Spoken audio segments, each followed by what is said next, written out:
inches in diameter at the breast height. For the proximity to the house and due to damage of existing infrastructure, a driveway. The site is located at 5275 Rosewood Street, 21E04AD00130. The staff coordinator is Jessica Morey-Collins, Associate Planner. Jessica? Okay. Mr. Chair, before we start that, I'll just go over the hearing procedure for us. This tree removal hearing is to be considered based upon the applicable criteria and standards. The staff report lists the criteria and the staff identified as applicable to the request. It's been available online. You must identify any additional criteria you believe applies. Testimony and evidence must be directed towards the applicable criteria. Please specifically identify to the commission the criteria or standards you are addressing so the commission may consider your testimony in relation to the criteria or standards that you're addressing. If you do not identify the criteria or standards you are addressing, the commission is not obliged to guess which standards or criteria you're testifying about and may not consider your testimony in its decision. Failure to raise an issue accompanied by statements or evidence sufficient to afford the commission and the parties an opportunity to respond to the issue precludes appeal to the city council based on that issue. The public hearing process is as follows. First will be a presentation by staff, then testimony by the applicant up to 20 minutes, then testimony by parties in support of the application, followed by testimony by parties opposed to the application, and finally testimony by those neither for nor against the application. Individuals will be allowed up to 5 minutes. Any person in attendance may cede his or her time for testimony to another person, but in no case shall any person's testimony be increased to greater than 10 minutes. Recognized neighborhood associations, government or government agencies, or other incorporated public interest organizations will be allowed up to 10 minutes. Following that would be the applicant's rebuttal up to 5 minutes, and then commission deliberation, including a statement to the applicant by the commission of any proposed conditions of approval different than contained in the staff report, and the applicant's response to those conditions of approval. But those time limits do not include time spent responding to the questions from the commission.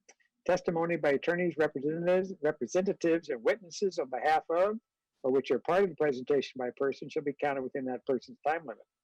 It's assumed that persons are testifying on their own behalf unless they expressly identify the recognized neighborhood association, government or government agency, or other incorporated public interest organization they are representing. Now, potential conflict of interest declared on behalf of each of the DRC members to the extent of their business or employment, which each will identify. Unless declared otherwise, the respective DRC member does not have a known, present, or anticipated future business relationship with the project or the applicant. It is possible that a future business relationship could arise in the initiation, design, construction, or maintenance of the project through either the employment or business of the DRC member personally, or through a relative as defined in ORS 244-020. So at this point, I would ask the commission members to please declare if you've had any ex parte contacts, including a site visit, if you have any bias on the application, if you have any financial conflict of interest to declare, and please state your business or employment. Commissioner Scheer, I'll let you declare first and then poll the rest of the commissioners.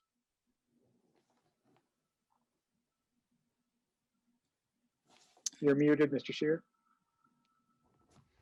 My name is Jeff Scheer. I'm a retired contractor. I've lived in Lake Oswego since '68. I have no conflicts of interest, no ex parte contact, no bias, and no financial obligations or conflicts.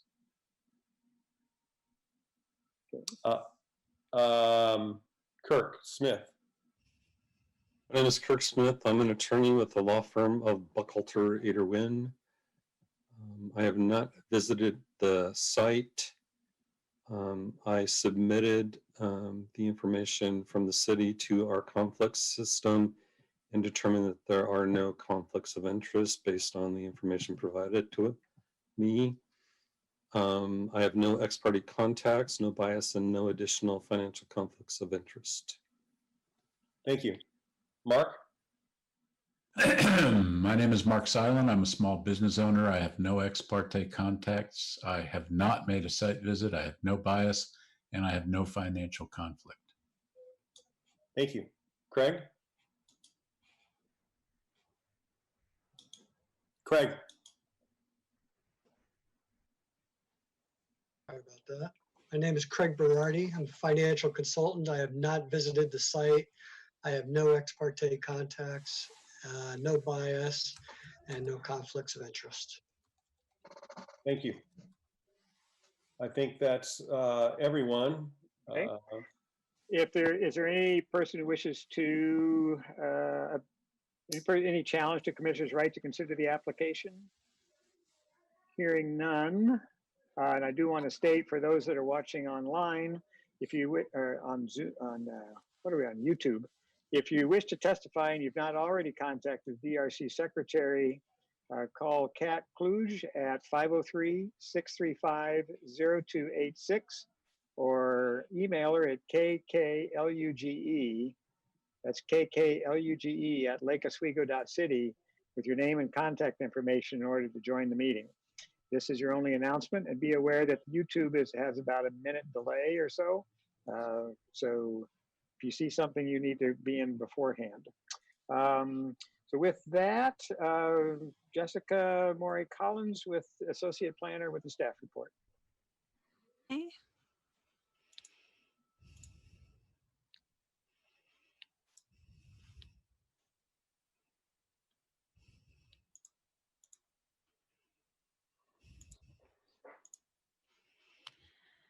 Good evening. My name is Jessica Morey-Collins, Associate Planner and Staff Coordinator for this application. This application is a request to remove 3 trees at 5275 Rosewood Drive based on the trees having outgrown their planting space and causing damage to existing infrastructure. The trees are located at the front and side of the lot at 5275 Rosewood Drive. The lot is currently occupied by a single-family residential dwelling. The site is zoned R5. The abutting properties to all sides are developed with single-family residential dwellings. The site is flat. The site contains no watercourses. The trees are large, healthy, mature Douglas firs and are found to be significant to the neighborhood character and aesthetics based on their size. The 2 trees at the front of the lot are codominant in crown class, meaning that if one is removed, the other must be removed with it. The trees are prominently visible from Rosewood Street and Rebecca Lane. Based on the significance of the trees, they may only be approved for removal if one of the exceptions in LOC 55.02.080.3 is met, as I will discuss. The trees are proposed for removal based on having outgrown their planting space. The city's contract arborist and planning staff visited the site and found that the trees appear to have sufficient growing space. The application notes that the trees have outgrown their planter and caused hardscape damage. At the time of the contract arborist and staff's visits, the planter and hardscaping around the trees had been removed.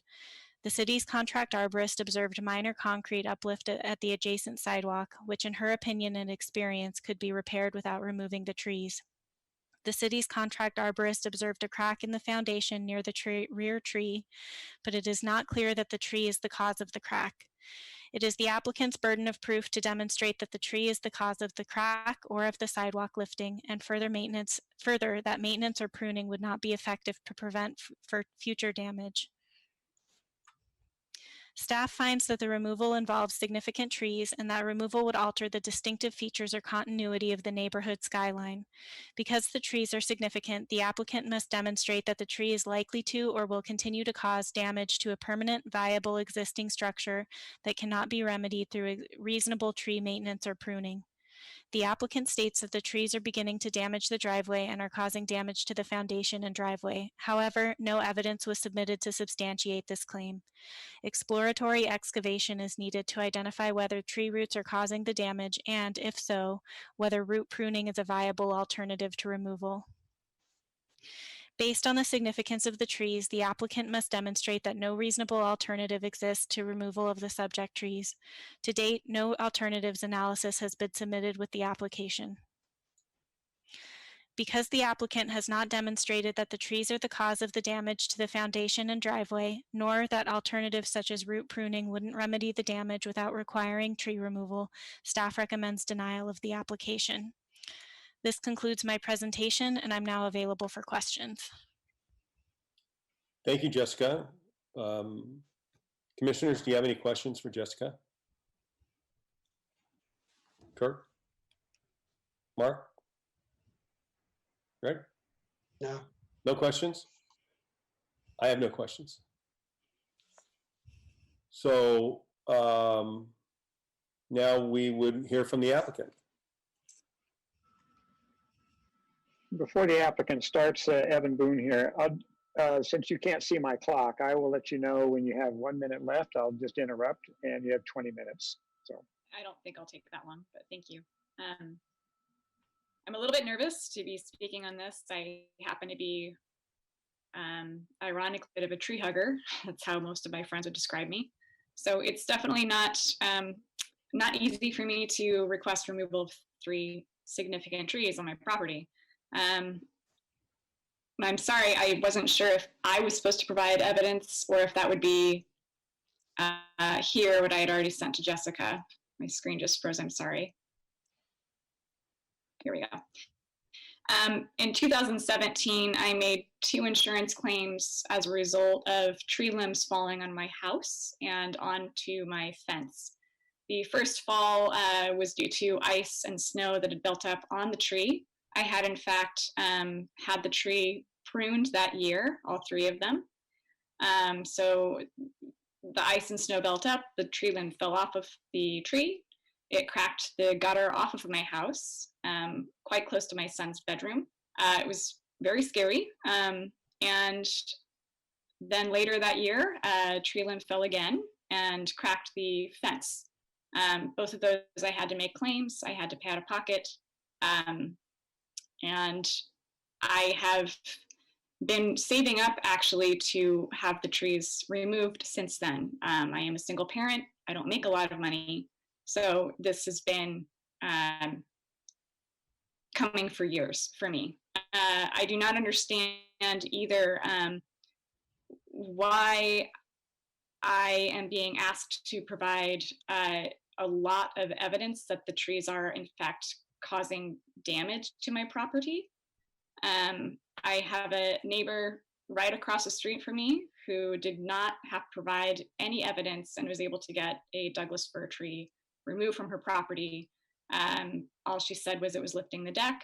It was about 6 feet away from her home and it was removed, approved for removal. So I'm a little bit confused as to what the standard is in Lake Oswego, if there happens to be one. One of the trees is just about 6 feet away from my home. And that's where the crack in the foundation is. The other ones are lifting up my driveway.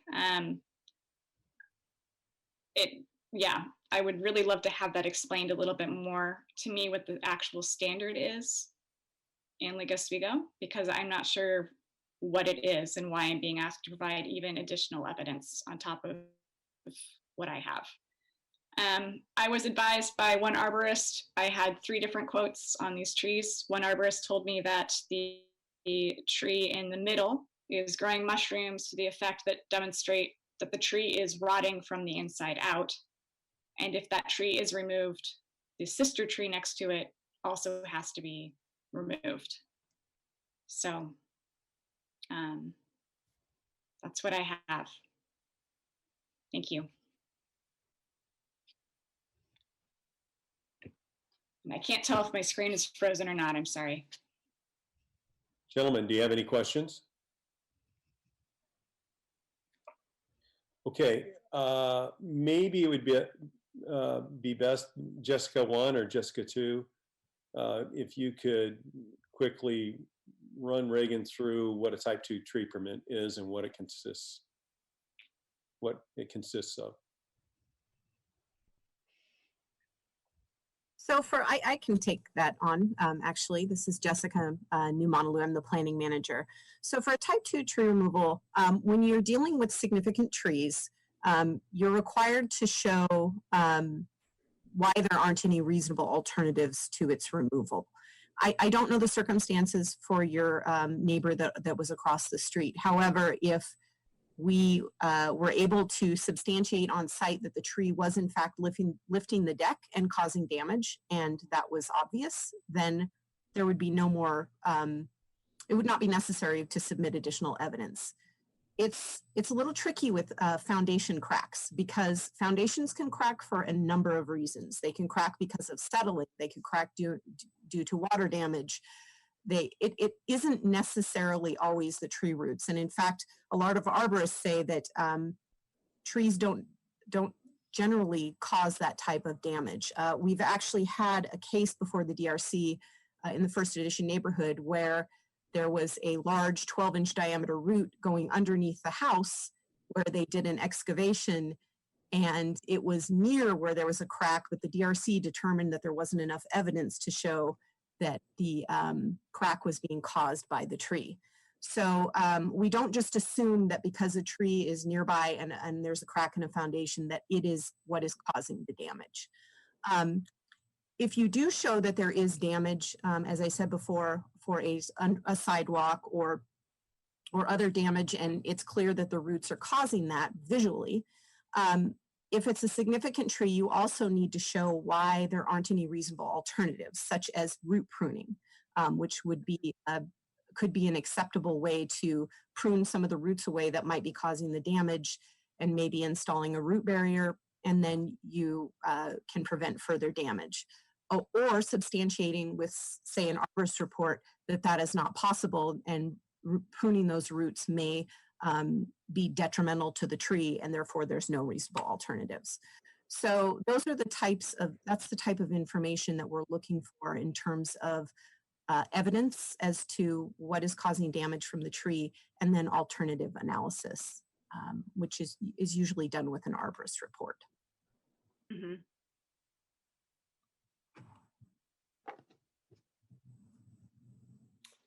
Okay.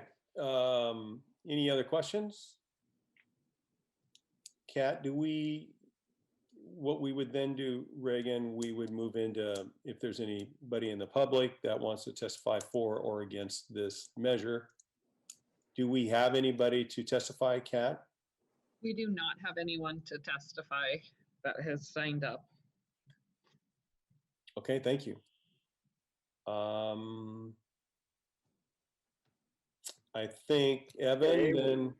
No rebuttal then, so the commission may move to deliberation. Okay. Gentlemen, what are you thinking about this? Kirk?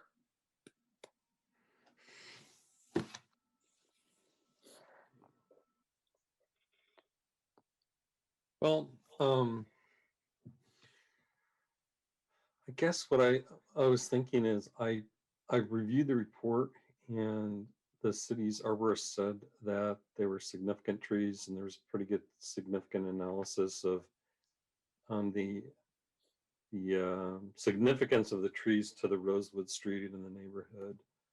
And so based on that and applying the criteria, I did not see a reason to take down these 3 Douglas firs. If Ms. Kinder can, I guess, come back to the city and show that one of them is rotting or dangerous or hazardous, I think that's a different permit for that tree.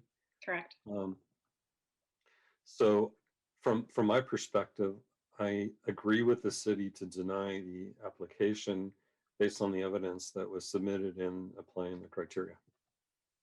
Thank you. Mark? I completely agree with that analysis.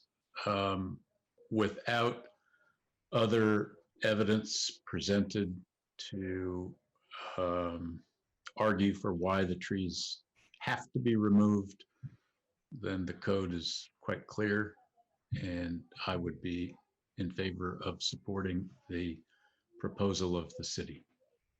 Okay, thank you. Greg? Yeah, we're following the city code, and I would agree with Commissioner Smith.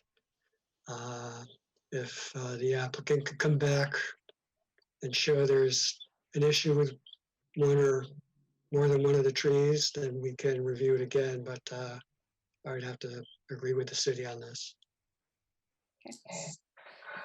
Okay, I would entertain a motion if someone would like to make one. I would move to approve the denial of the application as outlined in the report of the city planners.